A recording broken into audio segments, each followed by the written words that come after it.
Good morning, friends. Today we shall be learning about Renaissance in Germany. This is the module 13 of the paper second. Our objectives are to acquaint about Renaissance in Germany, understand the various differences in the Renaissance Germany, examine the works of Renaissance Germany. The components of this module are as follows. Introduction. Artists. Tilman Riemenschneider, Matthias Grunewald, Albert Dürer, Lucas Cranach, Hans Holbein the Younger, Danube School of Landscape Painting, Architecture, German Renaissance Printmaking. Introduction. The Alps had always been a barrier to any kind of information from other parts of Europe. Thus, it was natural that the Renaissance came to Germany 100 years later than Italy. It was not until the beginning of the 16th century that German art began to free itself from medieval consciousness. Even then, it would evolve in its own distinctive way.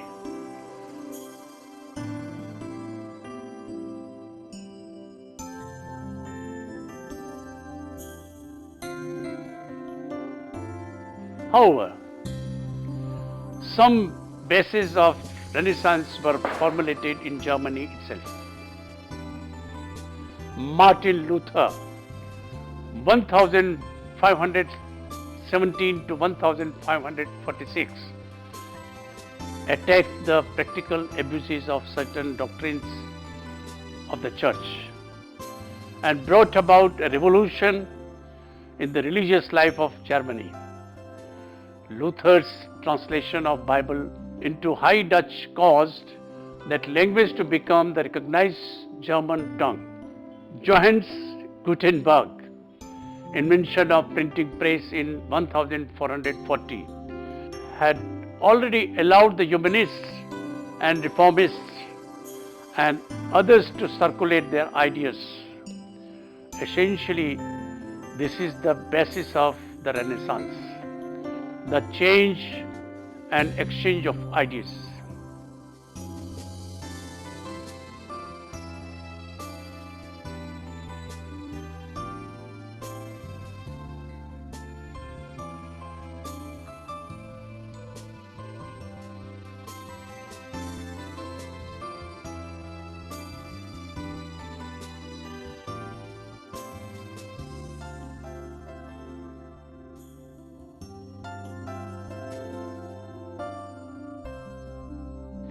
May we remind you that German here means a linguistic entity rather than a political region that encompassed much of the former Holy Roman Empire, including today's Austria, Germany, Switzerland, as well as parts of the Czech Republic, France, and Poland. Mercantile towns Lübeck, Ulm, Petersburg, Dresden and Munich came to prominence. Augsburg, Nuremberg and Cologne, important artistic centers throughout this period.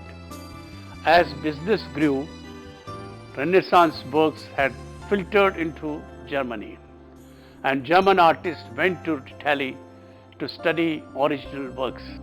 Once this happened, German merchants and bankers ordered portraits of themselves and fine furnishing for their large, comfortable houses.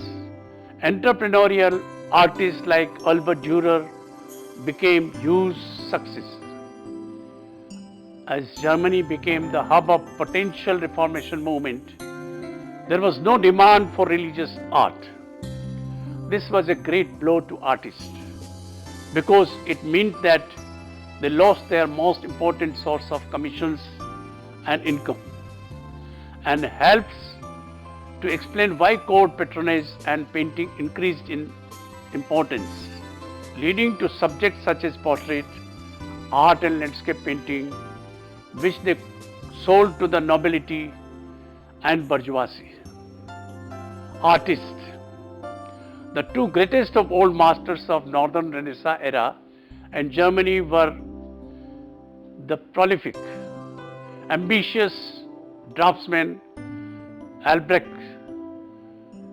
Dürer of Nuremberg and Mainz-based Matthias Grunewald, Stefan Lochner, the printmaker Martin Schonauer after 1455 and 1491, best known for his Madonna in Rose Garden, 1473.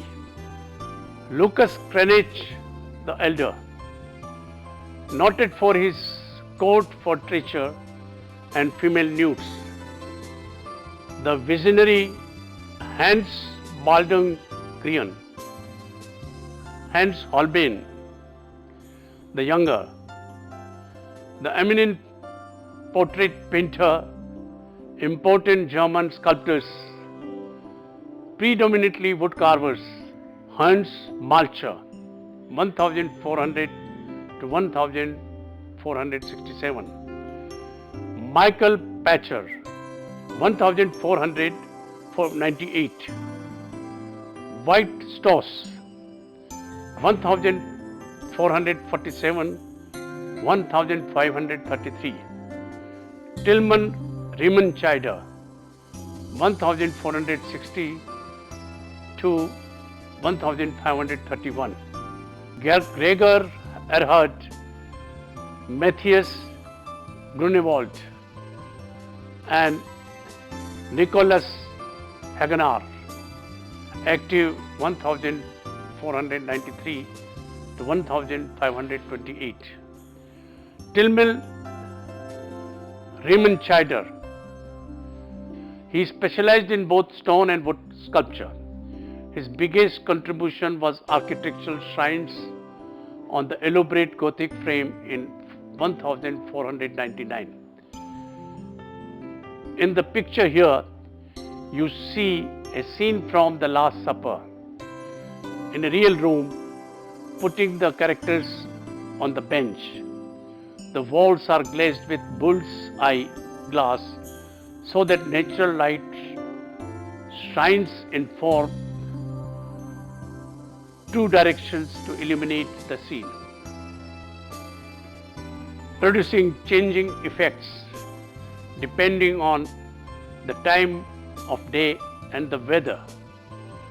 The unique thing about this sculpture is that since it uses natural wood finished with varnish, all elements have to be made at the same, not later or before. Matthias Grunewald, he built the Eisenheim altarpiece, a monumental polyptych for the hospital chapel of the monastery of Saint Anthony in Eisenheim. The altarpiece consisted of a central corpus or body containing sculptured figures and was enclosed by doors, wings painted on the outside and carved in low relief inside. Interestingly, the base here contains the sculptures Saint Anthony, Saint Jerome, and Saint Augustine are located in central corpus behind the Virgin and Child with angels and are revealed when the two panels of these scenes are open. Albrecht Dürer. The linear quality is most striking German element test, especially in the work of Albrecht Dürer, 1401 to 1528.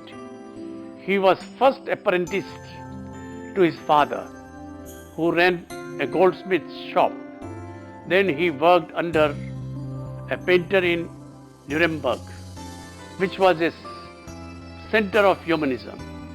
And in 1494 and 1505, he traveled to Italy, where he absorbed the revival of classical form and got inspired by Italian Renaissance painting and sculpture. In painting, you see the inspiration of Da Vinci, set in 3/4 of portrait consistently illuminated from the left, has very crisp contours. Also look at the patterns in long curls and costume, and most importantly in his signature monogram, a D within an A. His postures indicates confidence and stature. In this painting, the aged and the withered figure of death rides the skeletal horse, trampling a bishop whose head is in the jaws of monster. You also see feminine carrying a scale, war with the sword, which is parallel to the angel above, plague riding the background horse. Dürer believed in the expressiveness of line. Look at the diagonal lines and indicate left to right motion of the horses. The panic on the faces of figures can be seen in the less forceful zigzags. You shall see more of these in the later half of this module. Lucas Cranach's, an ardent supporter of Martin Luther, he was very interested in landscapes in his earlier career. In this painting, he looked as if we are looking up at it from below. Looks at Jesus in the center, Mary and John united in the morning, and two thieves at the left. A dead tree rises from the green tree, making the death of God's Son. What is interesting in nature responding to human events? Cranach's portrait of Martin Luther, a close friend, and Austria. According to Adams, the figure is set against a solid green background, eliminating the sense of natural context. Luther's dark robe is also unmodulated, so that the only three-dimensional form is the head. And the emphasis on the stubble of Luther's beard, Cranach renders him as a man of vision, staring out of the picture with an air of linear resolution. Hans Holbein the Younger, the last great German painter of the High Renaissance, Hans Holbein combined German linear technique with 15th century Netherlandish taste for elaborately detailed surface, textures and rich color patterns. He became the court painter to Henry VIII. His portrait of Henry VIII below shows the powerful personality of the king. At his bulky body dominates the frame. His personality is offset by a spatial setting or by objects in the surrounding space. The fine textures and minute patterns of his costume create a surface luster that is reminiscent of Van Eyck. His sleeves are very elaborately painted and the hat is placed on a slightly curved diagonal, echoing the curved chain and also softening the monumental force of Henry's character. Danube School of Landscape Painting. The Danube school developed in the wealthy imperial city of Regensburg, borrowing elements from late Gothic German traditions. The school consisted of a loose group of German Austrian painters who were among the earliest exponents of independent landscape painting. In his cruder and often very romantic idiom, Albrecht Altdorfer stands out as Danube school's of greatest master. As an original creative painter and engraver, he is, in his landscape drawings and woodcuts, one of the most attractive of the lesser artists of the period. The poetic landscape artist Wolfgang Huber, active mostly in Passau, where he was court painter to the Prince Bishop, is another member of the school, as was Kranich the Elder, at least in his early work. Architecture. For a long time, Germany refused to accept the intellectual, rational ideals of the Renaissance. They only used decorative elements from the Renaissance on their Gothic structures. Following Italian examples, the big rectangular windows were surmounted by segmental and triangular pediments, and occasionally a balustrade decorated with figures was placed along the edge of the roof.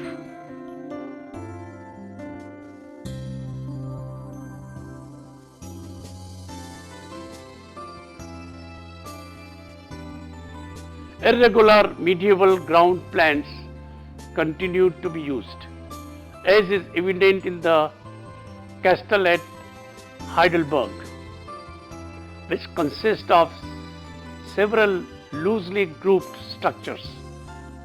Old fortified castle, built around 1200, was enlarged in Italian Renaissance style by the Elector Palatine Otto Heinrich in 1556 to 1559. The architect, whose name is not known, used a whole range of Greek and Roman designs in an attempt to give the structure a classical character. Ionian and Corinthian pilasters carry a Doric frieze. Pediments over the windows are supported by 3 variously decorated pillars and carry medallions portraying classical heroes. Sculptures of the figures from the ancient myths are placed in niches between the windows, and on the lower story, pilasters of rough hewn square stone are reminiscent of rustica of Florentine Pelagi. This confusing ornamentation has nothing in common with the clear pattern of Italian Renaissance facades. In Italy, ornamentation and articulation form part of an overall architectural concept, whereas in Germany, the ornamentation is in no way related to the structure.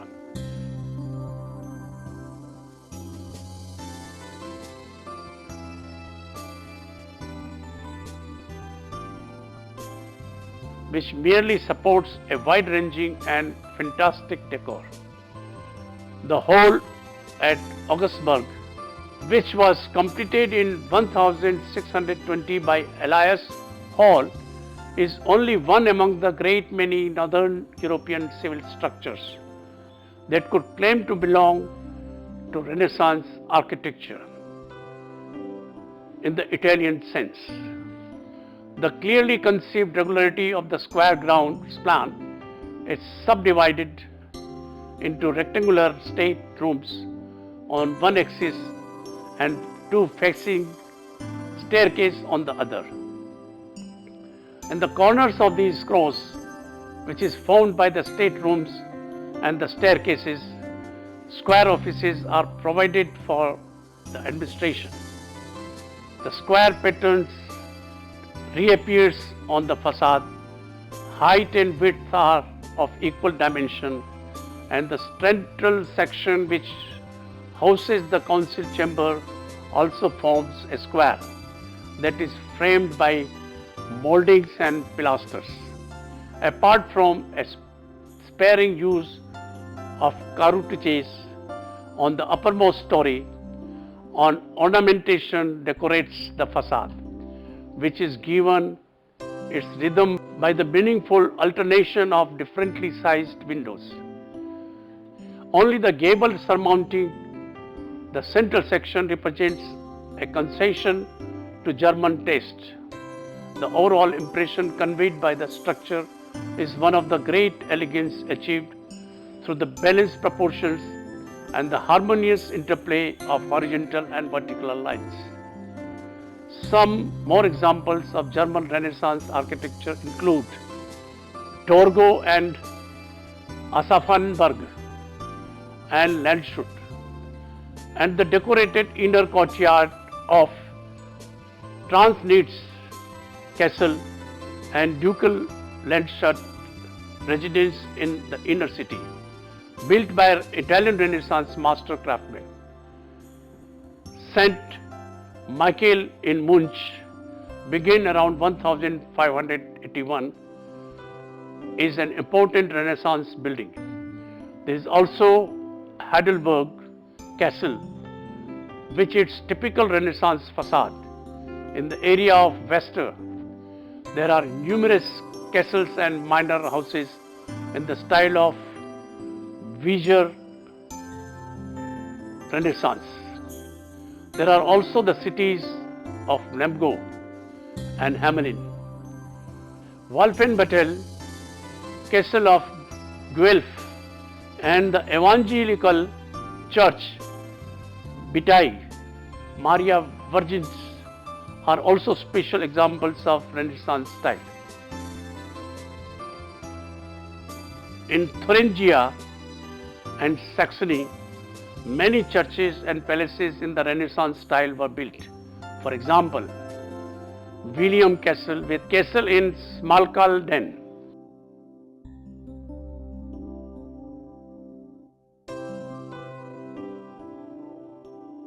The Church of Rudolstadt.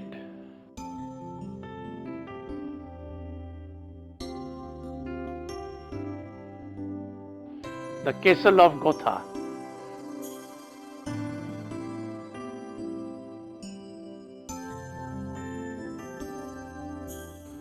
The Freiburg Cathedral.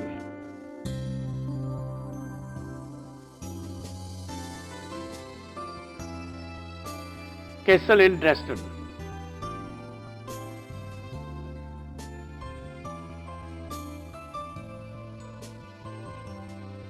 In North Germany, there is Gostrower Castle and the rich interior of Stralsund Nikolai Church.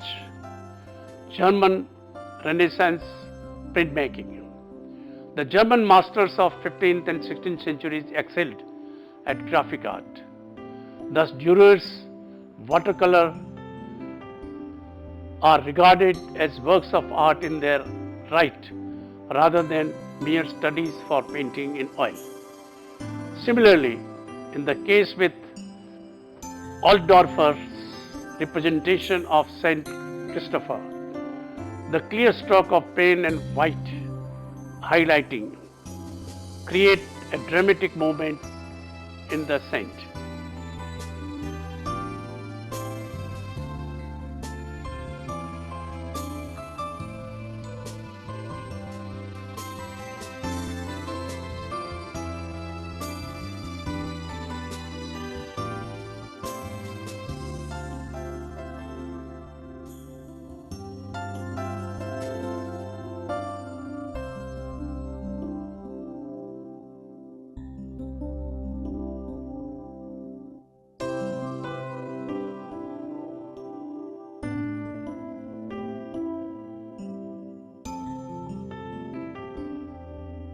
At this time, the woodcut engraving, The oldest graphic technique allowed the printing press to easily replicate without painting. Artists could now carry experiments independent of the pattern, as was able to be reproduced so easily. The new art form spread rapidly. Thus, the influence of the graphic arts increased and began to set the style for other artistic developments. The young Dürer started his artistic career as a woodcutter in Basel, where he was interested with book illustrations. He considered this a completely valid medium for expression, frequently returned to it later. His woodcut series Apocalypse, Great Passion, Life of the Virgin and Little Passion belong to his major graphic works, which contributed as much to his fame as did his painted pictures.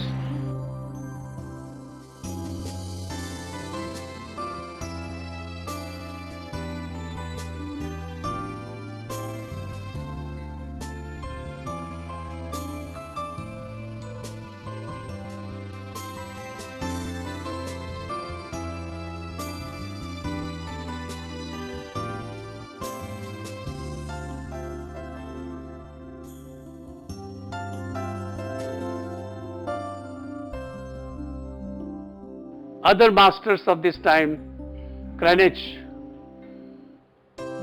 Altdorfer, Grunewald, Baldung, Guerin and Holbein also left extensive collections of engravings. Prints were much sought after, even by art collectors outside Germany, and the high reputation of German artists in France, Italy and the Netherlands was to a considerable extent due to the artistic quality and excellent craftsmanship of German engravings. Thank you.